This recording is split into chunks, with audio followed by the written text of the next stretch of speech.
আমার নাম শাহ আলম।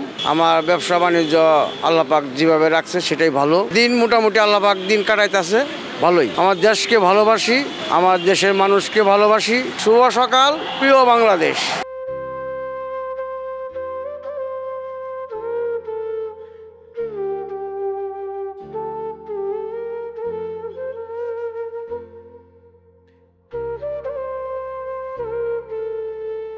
বিসমিল্লাহির রহমানির রহিম।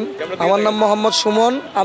আমি চাইনিজের আইটেমে বিক্রি করি। বকুলি, বিট, লেটুস পাতা, চাইনিজ পাতা আরো অন্য জিনিস আছে আমি বিক্রি করি এই জায়গায়। আল্লাহ তাআলা যা করে ভালোর জন্যই করে। শুভ সকাল, প্রিয় বাংলাদেশ।